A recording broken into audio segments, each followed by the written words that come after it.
What's up? It's Todd Guy, Throsting Zombie here, back with another video. Didn't have a video last weekend because my wife was sick. She was in the house all week. She was out of work all week. She had COVID.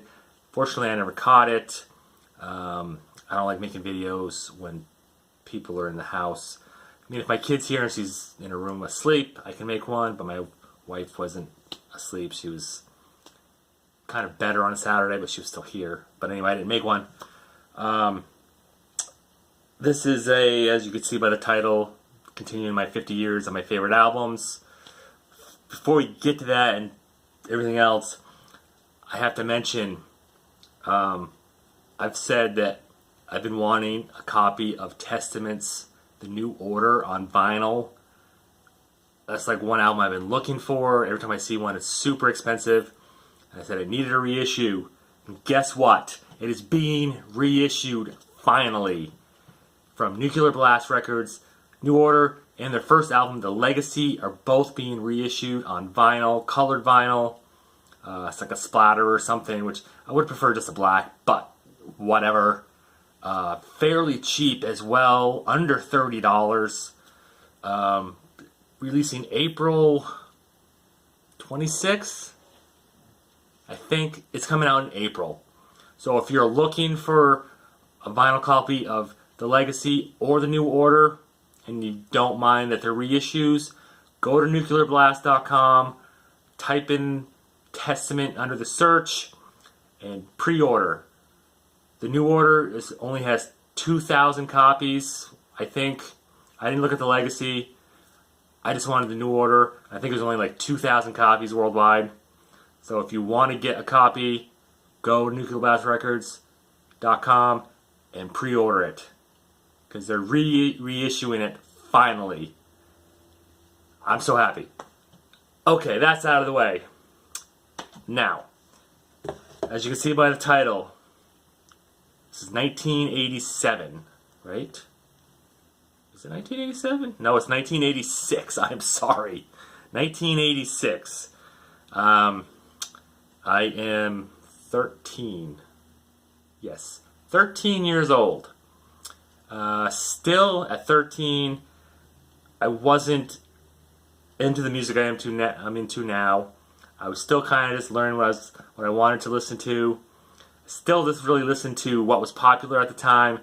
1986, I don't know what was really big, like the Bangles, I guess. At some point, Salt and Peppa came out with Push It. I liked that song. Whatever was on MTV at the time. I still liked Def Leppard. Great band.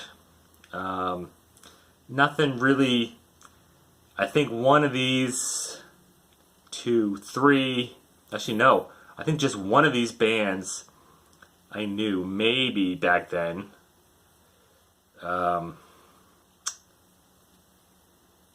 Possibly 2. Other ones I didn't know until later on. But let's get into this. Starting with this. This is a band I knew back then. Roller skated to this. Some of the songs on here. It was huge when it came out. It's the Beastie Boys, License to Ill. One of the best hip-hop albums. Early hip-hop albums to come out.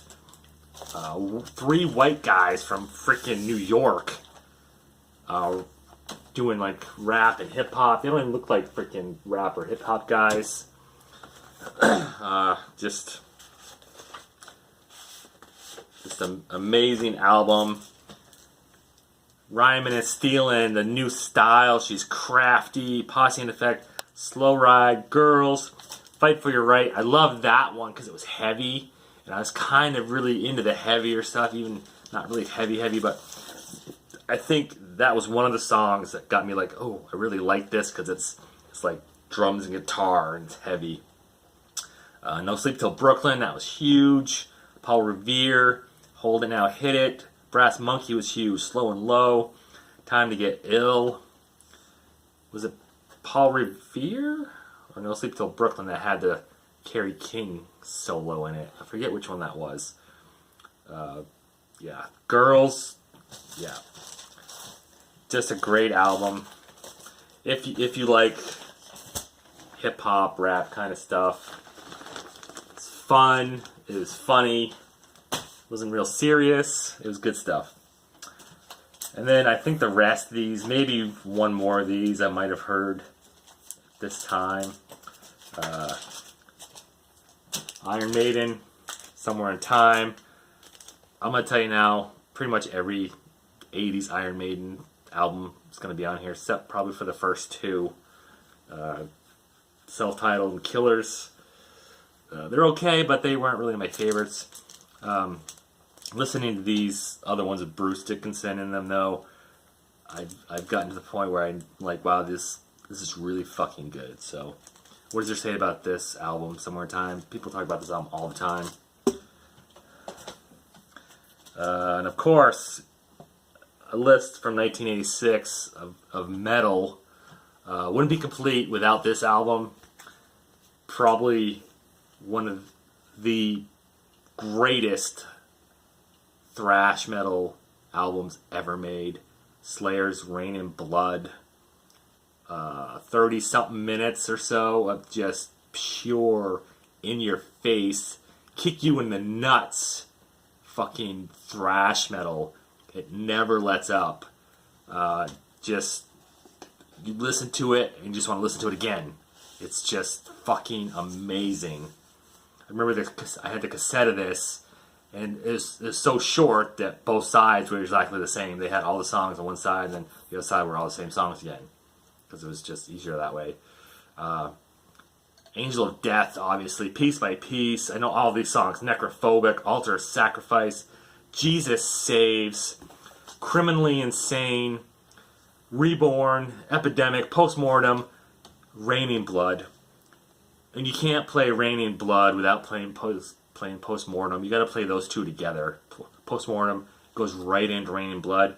If you don't do that, if somebody just plays Rain in Blood, I'm like, you need Postmortem first. Because they're like, it's like some albums where it just goes right into the next song.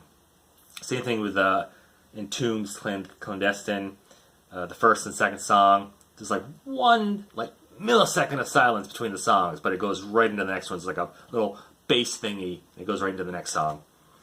So, yeah, Slayer's Rain in Blood, just amazing. And then another thrash band, Megadeth, Peace Sells. And most of these thrash bands I didn't actually start listening to until probably early 90s, like maybe 89, 90, even though these all came out in 1986. Peace Sells by Megadeth.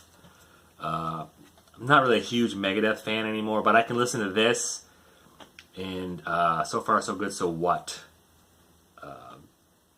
all the time. These are the two I freaking grew up on. Don't get me wrong, Rest in Peace. It's definitely a masterpiece of playing and music. But this one and So Far So Good So What are the only two I need in my collection. Maybe if I had a good copy of Endgame. I really loved Endgame as well. But the copy I got, the last two songs were really bad intergroove distortion, and they were new albums too, so I don't know what was up with that. And everybody else says, oh, mine sounds good. Maybe it was just my turntable, I don't know. But, I mean, a turntable is set up like it should be, I guess. Anyway, what does there say about this? Wake Up Dead, the opening track, just instrumental with a little bit of talking. Conjuring, Peace Sells, Devil's Island, Good Morning, Black Friday, Bad Omen, I Ain't Superstitious, My Last Words. He did a good job with the cover of I Ain't Superstitious. I never realized that was a cover when I first listened to it. A lot of songs from thrash bands in the mid 80s or so. I didn't realize they had covers on them, like Megadeth. And then Anthrax, a couple times they did, well, not a couple times, maybe on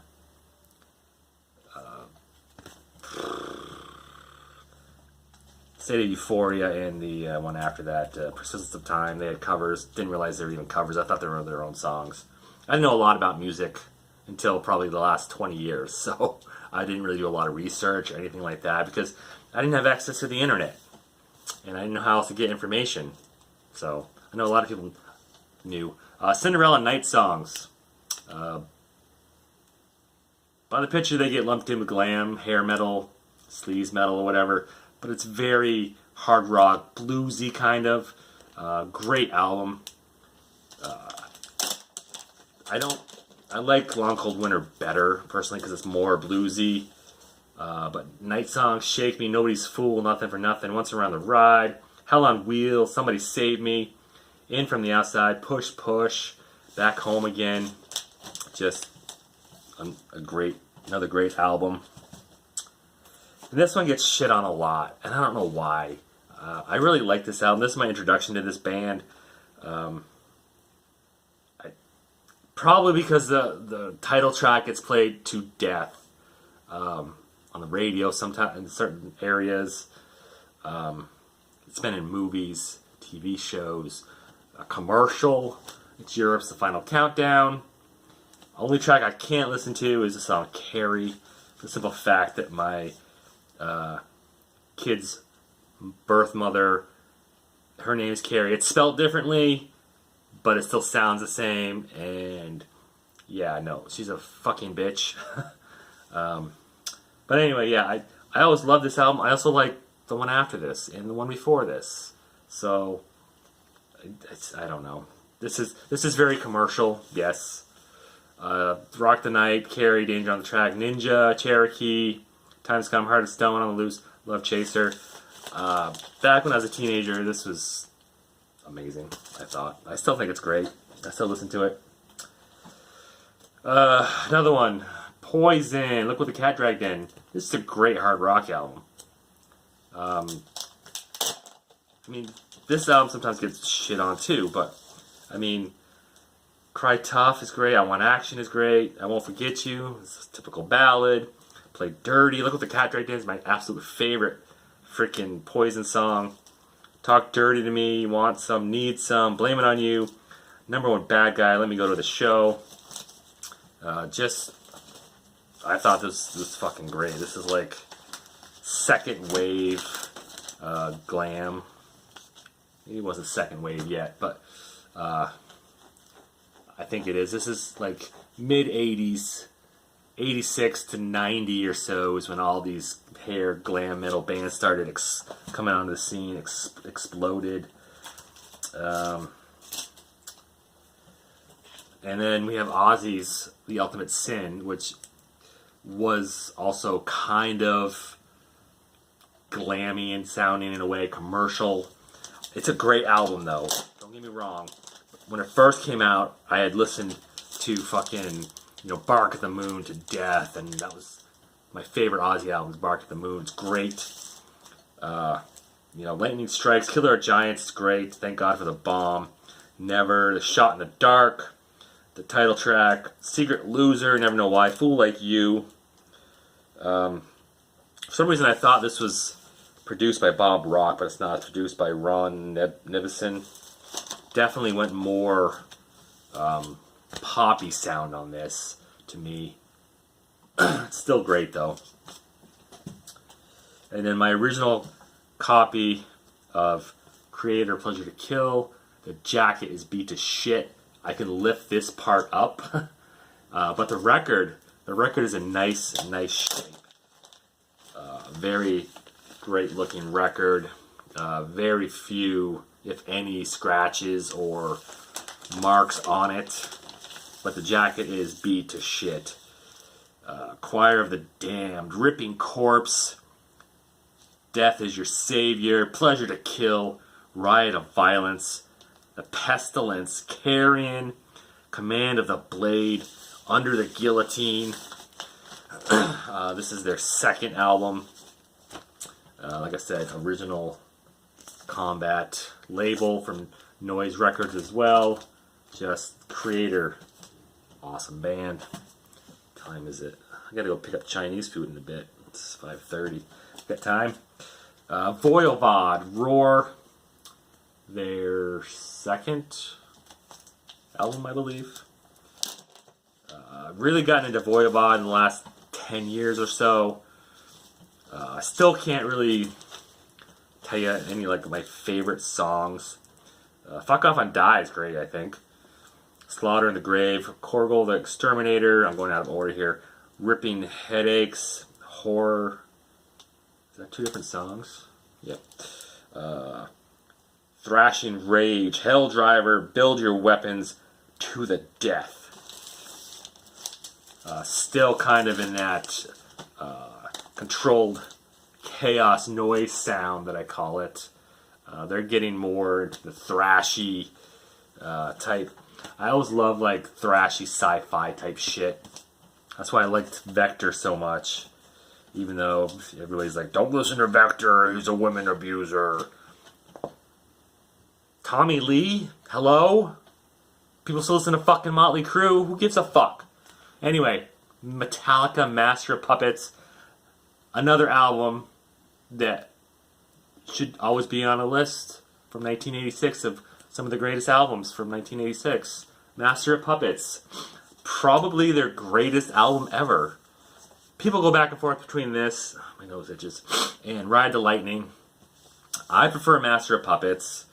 Ride the Lightning has a couple songs, and I'm just kind of like,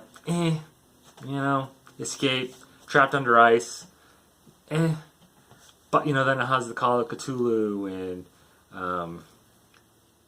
the title track, and For Whom the Bell Tolls, Fade to Black, but this, every song on here is amazing. Battery, Master of Puppets, The Thing That Should Not Be, Welcome Home Sanitarium, Disposable Heroes, probably not my favorite. Leper Messiah or Ryan.